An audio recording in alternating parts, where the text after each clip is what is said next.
दोस्तों, 13 अप्रैल 1919 भारत के इतिहास का वो काला दिन, जिस दिन अंग्रेज़ों की अंधाधुंध गोलीबारी में भारत के हज़ारों निहत्थे नागरिकों ने अपनी जान गंवाई। मासूम लोग थे वो, उनको ऐसे बेरहमी से मारा गया।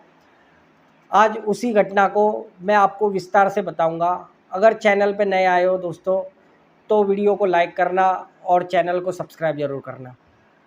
दोस्तों, पंजाब के अमृतसर में स्थित जलियांवाला बाग, ये एक ऐसी जगह है जो पंजाब के गोल्डन टेम्पल से महज 600 मीटर की दूरी पर है। दरअसल यहाँ पर उस दिन भीड़ इकट्ठा होने का दो कारण था। यहाँ पर आज 25,000 की भीड़ थी। इसके कारण दो थे। एक पहला सबसे बड़ा कारण था, क्या यहाँ बैसाखी का त्यौहार मनाया जा रहा था। बैसाखी का मेला लगा हुआ था। यहाँ हज़ारों लोग, बैसाखी का जो मेला होता है, पंजाबी लोग इसको एक त्यौहार की तरह मानते हैं।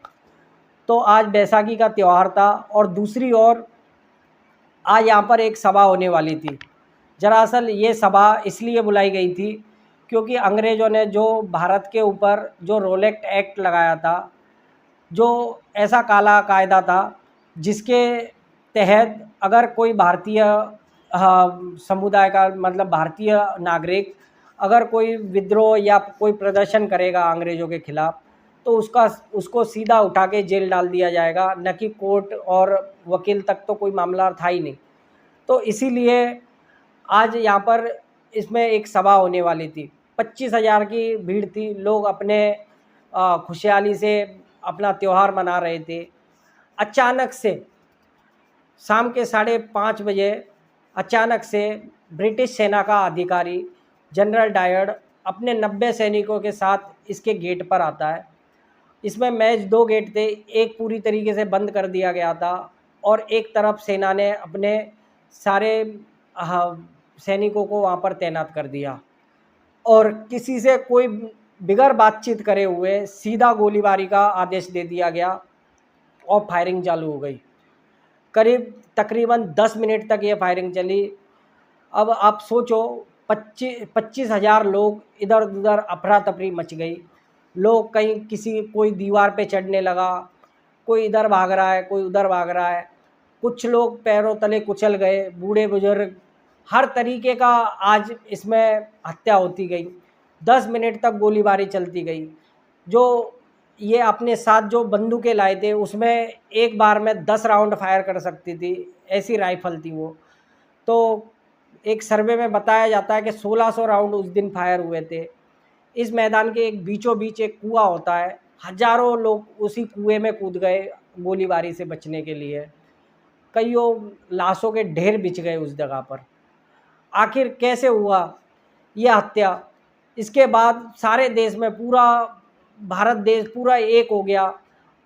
जगह जगह पे अंग्रेज़ों के खिलाफ विद्रोह होने लगे। अंग्रेज़ों ने इसमें एक कमेटी बनाई। इसमें मेन दो लोग दोषी थे। एक था जनरल डायर, जिसने ये गोलीबारी का आदेश दिया, और एक थे जो मौजूदा पंजाब के गवर्नर थे, वो भी इस हत्याकांड में शामिल थे। दरअसल ये इनकी सोची समझी साजिश थी। इसकी जो शुरुआत थी, ये आपको इससे 5 महीने पहले जाना पड़ेगा।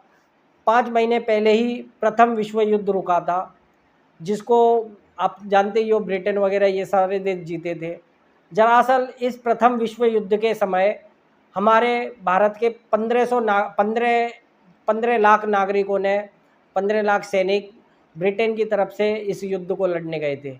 दरअसल अंग्रेज़ों ने हमसे एक वादा करा था, क्या अगर हम उनके साथ ये इस युद्ध को लड़ेंगे तो वो भारत को गुलामी से आज़ाद कर देंगे। लेकिन अंग्रेज़ अपने वादे से मुकर गए और इसी के खिलाफ लोगों में इतना विद्रोह होने लगा कि जगह जगह प्रदर्शन होने लगे। अंग्रेज़ों ने रोलेक्ट एक्ट लगाया। उसके बाद जब जो जलियांवाला हत्याकांड हुआ, उससे 3 दिन पहले 10 तारीख को, 10 अप्रैल था वो 1919, उस दिन एक रैली निकाली गई थी पंजाब के अंदर, जो हिंदू मुस्लिम रैली थी। इसमें डॉक्टर सत्यपाल सिंह और दूसरी ओर सैफुद्दीन कुंचक नाम था उनका, सॉरी कुंचक। तो ये मुस्लिम लीडर थे, लेकिन ये एकजुट हो गए। उस समय इन्होंने एक रैली निकाली, हालांकि इनको उस रैली के दौरान गिरफ्तार कर लिया गया। लोगों में इसका भी विद्रोह था। दरअसल इसका असली कारण ये था कि अंग्रेज जो ब्रिटिश सरकार थी, वो भारत में जो एकजुटता होते जा रहे थे, लोग जो विद्रोह करते जा रहे थे, इसके खिलाफ डरी हुई थी।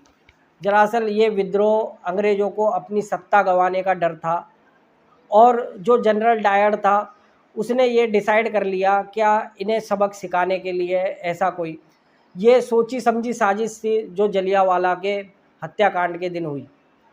दरअसल हमारे शंकर नायर ये तमिलनाडु के एक में वो ऐसे एडवोकेट थे जिन्होंने इस पे जनरल डायर पर एक मुकदमा दायर करा था। दरअसल ये जो वकील थे पहले मतलब ब्रिटिश सरकार के वकील थे, ये खुद उनके लिए लड़ा करते थे, लेकिन आज इन्होंने उनके खिलाफ मुकदमा दायर करा था। इन्होंने ऐसे कुछ सच इसमें सामने लाए थे लोगों के, कि जो आज आपको जानने ज़रूरी है। इसमें सबसे बड़ी कहानी ये थी कि जब ये हादसा हुआ उससे कुछ समय पहले, यानी कि एक आधा घंटा पहले 5 बजे के समय पे ब्रिटिश सेना का एक विमान इस सभा के ऊपर से गुजर के जाता है। दरअसल वो विमान जब गुजर के गया था तो वो ये जायज़ा लेने आया था कि यहाँ पर कितने लोग मौजूद हैं। उसने ये जानकारी जाकर जनरल डायर को बताई। इसके बाद में जनरल डायर अपनी 90 सैनिकों की टुकड़ी लेकर, बल्कि ये सैनिक पंजाब के खुद के भी नहीं थे, ये सैनिक 2 दिन पहले ही पश्चिम की तरफ से मुस्लिम सैनिक बुलाए गए थे, क्योंकि पंजाबी जो सैनिक थे वो खुद अपने लोगों पर ऐसे गोलीबारी नहीं करते, ये वो जानता था। इसमें तीसरा सबसे बड़ा कारण ये था, क्या जो वहाँ पर जनरल डायर ने बताया क्या वहाँ पर कर्फ्यू था और लोगों ने उसके ऊपर हमला करा, तब उसने गोलीबारी करी। हालांकि जो कर्फ्यू था ये जनरल डायर का एक जाल था। कर्फ्यू लोगों को पता ही नहीं था कि यहाँ पर कर्फ्यू है। दरअसल वो एकदम इमरजेंसी में लगाया गया कर्फ्यू था, मतलब बिल्कुल लोगों को इसकी कोई जानकारी नहीं थी कर्फ्यू की, त्वरित लगाया गया वो कर्फ्यू था। दूसरा, जानबूझकर लोगों को उस मैदान की ओर लोगों की भीड़ इकट्ठी करी गई थी। ये 4 मेन कारण जो थे, ये हमारे शंकरन नायर इन्होंने वहाँ कोर्ट के सामने रखे थे। हालांकि ये जो केस था ये अंग्रेज़ों के ख़िलाफ़ था, तो अंग्रेज़ों ने वकील से लेके जो जूरी मेंबर थे सारे खरीदने के बाद में ये केस को शंकर नायर को, पहला ये एक इकलौता ऐसा केस था जो शंकरन नायर हारे थे, लेकिन भारत के लोगों को जो बताना चाहते थे, हमारे लोगों को जो समझाना चाहते थे वो समझा दिया। इसमें मुख्य 2 आरोपी जो थे उनको बेशक मतलब शंकरन नायर केस जरूर हार गए, लेकिन उन दोनों को त्वरित इस्तीफा देना पड़ा और जनरल को और आपके जो गवर्नर थे दोनों को अपनी कुर्सी गंवाकर लंदन जाना पड़ा। इसके कुछ समय बाद शंकरन नायर की एक किताब भी है जिसमें कथाकली नाम से वो किताब है। इसमें शंकरन नायर ने अपनी पूरी जो इस पे जो सच्ची जो घटना जो हुई थी ये जलियांवाला में, उस पर पूरा वर्णन करा हुआ है, आप वो किताब भी देख सकते हो। दूसरी तरफ जब ये लंदन चले गए तो इसके बाद इस जलियांवाला घटना के जो सच्चे एक उधम सिंह जो 17 साल का एक लड़का था, वो इसका गवाह था, जिसने अपनी आंखों से अपने माता पिता भाई बहन को मरते हुए देखा था। उसने ठान लिया था कि मैं इन दोनों दोषियों को जिंदा नहीं छोड़ूंगा। उसने समय बीतता गया, कम से कम 20 साल हो गए। जनरल डायर की तो मौत उस घटना के 10 साल बाद हार्ट अटैक आने से जनरल डायर की मौत हो गई थी, लेकिन जो गवर्नर बचे थे उनका भी नाम माइकल डायर था। उनको उधम सिंह ने लंदन के अंदर एक सभा में जाकर 3 गोलियां मारकर उनकी भी हत्या कर दी गई और वहाँ पर खुले में कह दिया क्या हमने जलियांवाला बाग का पूरा बदला लिया है।